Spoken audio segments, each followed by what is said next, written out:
Imagine standing in a quiet, sunlit model townhome in West Des Moines on a Friday afternoon in 2011. Ashley Okland, a vibrant 27-year-old rising star in real estate, was doing what she did best, connecting with people. In an instant, that peace was shattered by 2 gunshots, leaving a mystery that would freeze the local community in fear for nearly 15 years. For over a decade, the file sat on desks, the $150,000 reward went unclaimed, and the killer seemed to have vanished into thin air. That silence finally ended yesterday, March 17, 2026, with the high-profile arrest of 53-year-old Kristen Elizabeth Ramsey. In a twist that feels like it was ripped from a psychological thriller, it turns out the suspect was working within the same professional circle as her victim. Ramsey was an employee at Midland Title and Escrow, a company closely tied to the very real estate agency where Okland worked. Although Ramsey reportedly joined the firm shortly after the murder, the realization that the alleged killer may have been operating in plain sight for years has sent shockwaves through the industry. The breakthrough came after the Iowa Cold Case Unit took over the investigation in 2025, utilizing modern digital forensics to piece together evidence that was once unsolvable. Ramsey is currently being held in the Dallas County Jail on a $2 million cash-only bond following her first court appearance this morning. As the legal process begins, the community is finally starting to get answers to the questions that have haunted them since that April day in 2011. The sun sets slowly over the rolling plains of Iowa, casting long, amber shadows across the manicured lawns of West Des Moines. To any passerby, it looks like a picture of suburban peace, but for 15 years, a heavy, invisible fog hung over these streets. It was a cold, lingering mystery that began on a Friday afternoon in April 2011, when a 27-year-old realtor named Ashley Okland stepped into a model townhome. She was young, full of life, and known for a laugh that could fill a room. But inside that quiet house, decorated with staged furniture and fresh paint, the silence was shattered by 2 gunshots. For over a decade, that house became a monument to an unanswered question. Who could have walked into such a public place, committed such a violent act, and vanished into thin air? There were no witnesses, no obvious fingerprints, and no clear motive. The $150,000 reward sat in a bank account, gathering dust like the case files on the investigators' desks. Other realtors began to carry panic buttons. They stopped hosting open houses alone. A shadow had been cast over the entire industry, a whisper that suggested anyone, a client, a stranger, a passerby, could be a monster in disguise. As the years turned into a decade, the person responsible did something perhaps even more chilling than the crime itself. They simply lived. They woke up, drank their coffee, went to work, and moved through the same grocery store aisles as the people mourning Ashley. They watched the seasons change 15 times, perhaps even driving past the very townhome where the light had been extinguished, all while keeping a secret that should have been impossible to carry. But time, which usually heals, also sharpens the tools of justice. In 2025, the Iowa Cold Case Unit took a fresh look at the mountain of evidence. They weren't just looking at DNA or fingerprints anymore, they were looking at digital echoes. They used advanced forensic mapping to trace movements and connections that were invisible in 2011. They began to pull on a thread that led away from the townhome and straight into the heart of the local real estate world, into a company called Midland Title and Escrow. The investigation narrowed until it landed on the doorstep of 53-year-old Kristen Elizabeth Ramsey in the small town of Woodward. For years, she had been a face in the crowd, a professional colleague in a closely knit industry. The realization was a cold shock to the community. The predator hadn't been a stranger from far away, but someone operating in the very same circles as the victim. On March 17, 2026, the long, haunting silence finally broke for good. The police arrived, the handcuffs clicked shut, and the name Kristen Ramsey was etched into the headlines where unknown suspect had lived for 15 years. Tonight, as the stars blink into view over the Dallas County Jail, Ramsey sits behind a $2 million bond. The weight that has pressed down on West Des Moines for 5,456 days has finally begun to lift. The story that began in a quiet model home is moving toward its final chapter, proving that no matter how long the night lasts, the light eventually finds its way in. In the humid, moss-draped shadows of the Florida Panhandle, there is a stretch of highway known as the Colonial Parkway. For decades, this road has been whispered about in the same breath as the Vanishing, a place where the tall pines seem to lean in a little too close to the asphalt, keeping secrets that date back to the 1980s. But as the world moved on into the digital age, those old secrets began to stir, and just recently, the silence of the woods was broken by the sound of a closing cell door. For nearly 40 years, the families of several young couples lived in a state of suspended animation. Their loved ones had gone out for a drive, a date, or a quiet evening by the water, only for their cars to be found abandoned, doors hanging open like silent screams. There was no struggle, no robbery, and for a long time, no suspect. The Colonial Parkway murders became a campfire story, a warning to never pull over for a stranger, even one who looked like authority. The killer was a shadow, a ghost who knew the patrol routes in the dark corners of the Parkway better than the police did. But while the killer was growing old in quiet anonymity, science was quietly catching up. Tiny, microscopic traces of DNA, smaller than a grain of salt, had been tucked away in laboratory freezers for decades, waiting for technology to get smart enough to read them. In early 2024, the FBI and Virginia State Police finally broke the code. They didn't find a career criminal or a boogeyman. They found Alan Wade Wilmer Sr., a local fisherman and hunter who had passed away years prior, thinking he had taken his secrets to the grave. The revelation was a cold comfort. Wilmer had lived a seemingly normal life, spending his days on the water and his nights in a quiet home, all while the DNA on his discarded cigarette butts and old clothing held the truth of his darkest nights. He wasn't there to face the judge, but the ghost finally had a face, a bearded, rugged man who looked like any other neighbor you'd pass at the docks. As the investigation into his life continues even now in 2026, authorities are looking into whether his shadow fell over even more cases across the South. The map of his travels is being laid over the map of the missing, and one by one, the cold files are being pulled from the basement. Tonight, the Colonial Parkway is just a road again. The trees still lean in, but they aren't hiding a monster anymore, just the memory of a mystery that took 40 years to solve. Would you like? In the high, thin air of the French Alps, there is a winding mountain pass near the village of Cheveline that remains one of the most hauntingly beautiful and chilling locations in modern history. For over 13 years, the Alps murders sat in the unsolved file, a riddle wrapped in an enigma that felt like it belonged in a Cold War spy novel rather than a quiet family vacation spot. On a crisp afternoon in September 2012, a cyclist pedaling through the remote forest came across a scene that looked like a movie set. A BMW was idling in a parking turnoff, its tires spinning in the mud. Inside, a British-Iraqi family, Saad al-Hili, his wife, and his mother-in-law had been executed with professional precision. Nearby, a local cyclist lay dead on the path. The only survivors were two young daughters, one found hiding under her mother's skirt hours later, and the other left for dead on the road. For years, the investigation spanned continents. Detectives looked into Saad's work as a satellite engineer, his family's ties to Iraqi politics, and even a bitter dispute over an inheritance. They tracked every gray motorcycle seen in the region and interviewed thousands of people. The case was a labyrinth.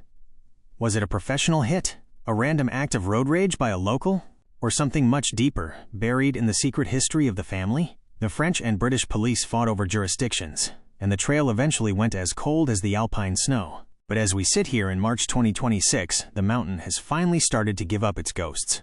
The breakthrough didn't come from a secret document or a spy's confession, but from the relentless, quiet evolution of ballistic microstamping and genealogy mapping. Investigators recently returned to a theory they had dismissed years ago: the lone hunter. By re-examining the rare 7.65mm Luger P06 pistol used in the crime, a vintage weapon often kept as a trophy in the region, forensic teams were able to link the specific mechanical signature of the firing pin to a collection of weapons seized from a recluse living in the nearby Haute-Savoie region.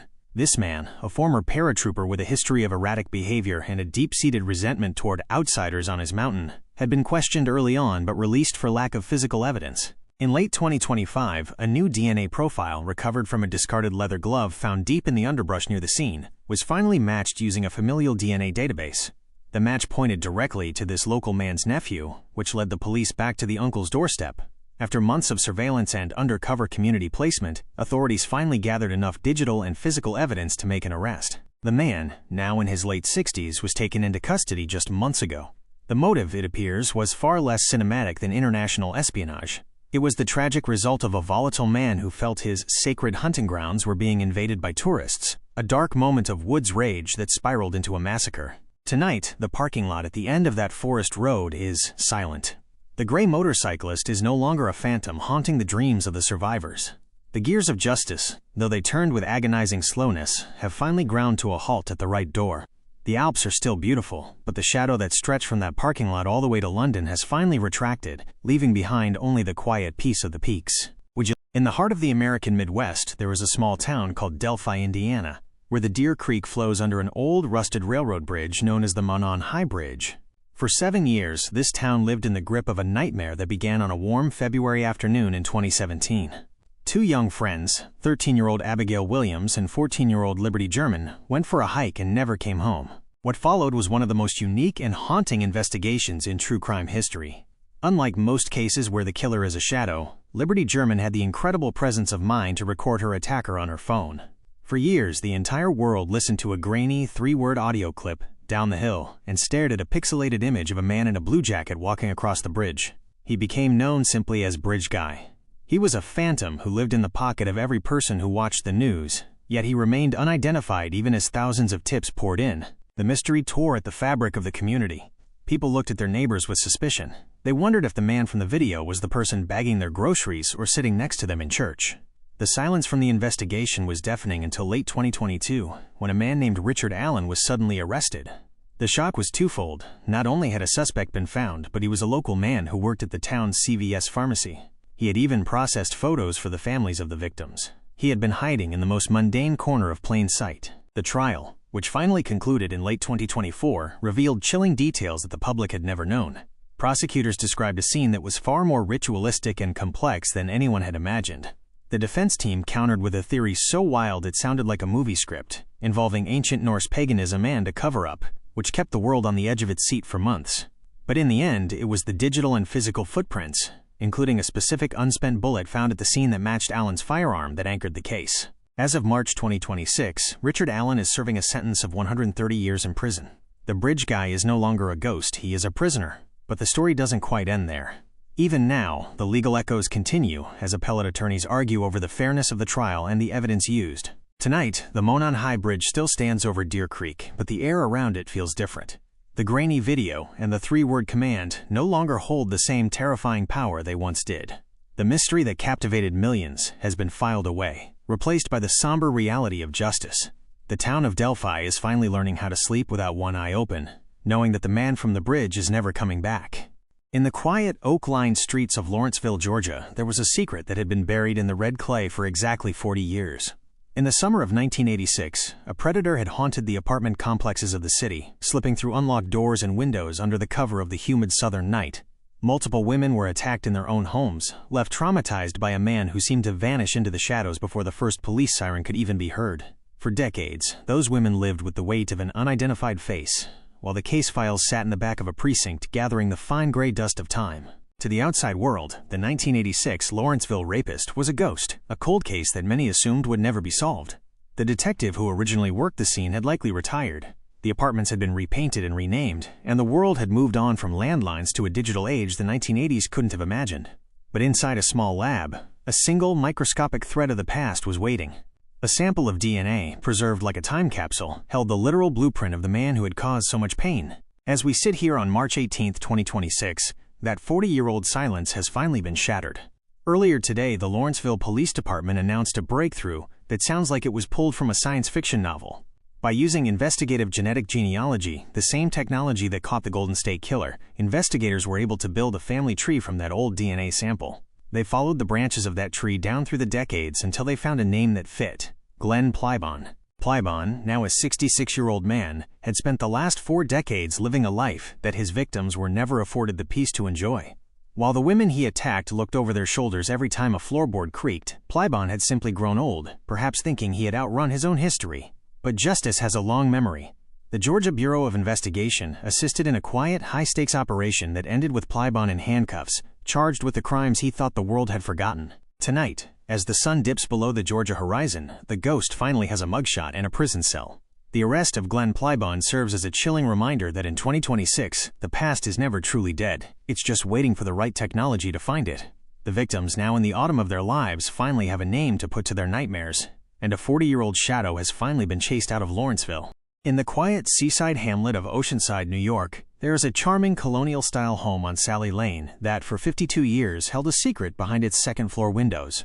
In January 1974, a young boy coming home from kindergarten walked upstairs to find his mother, 31-year-old Barbara Waldman, lying lifeless.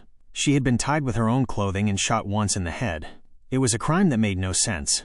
The house hadn't been ransacked, nothing was stolen, and the neighbors hadn't seen a single stranger enter the home. Barbara was a vibrant woman, a pillar of the Oceanside Cancer Society, and her murder left a hole in the community that refused to heal. For over half a century, the case was the ultimate locked room enigma. The Nassau County Police Department followed every lead, interviewed every acquaintance, and even released a composite sketch of a suspect that sat in the local papers for months. But as the 1970s turned into the 80s, and the 80s into the 90s, the trail vanished. Barbara's children grew up, her husband aged, and the detective who first walked into that bedroom eventually passed away, leaving the file to gather dust in a basement. It seemed like the perfect crime, one where the killer had simply stepped out of the house and into the fog of history. But as we sit here on March 18, 2026, that 52-year-old shadow has finally been dispelled. In a breakthrough announced just recently, scientists at Othram, the same lab that has cracked dozens of cold cases this year, used advanced genome sequencing to look at a microscopic trace of DNA found at the scene in 1974. They didn't find a career criminal or a mysterious drifter. They found Thomas Generazio, a man who had lived just a few blocks away from the Waldman family. The revelation was chilling in its mundanity. Generazio had been a local sanitation worker, a man who moved through the neighborhood every week, unnoticed and invisible. He was the person who picked up the family's trash, knew their routines, and lived a completely unremarkable life until he passed away in 2004. He had carried the secret of Barbara's death for 30 years, dying comfortably in his own bed while her family lived with the silence he left behind. Tonight, the Sally Lane mystery is no longer a mystery. Although Generazio is not here to face a jury, the ghost of Oceanside finally has a face and a name. The file has been closed, and after 19,000 days, the Waldman family can finally look at that colonial home and see a place of memory rather than a place of unanswered questions.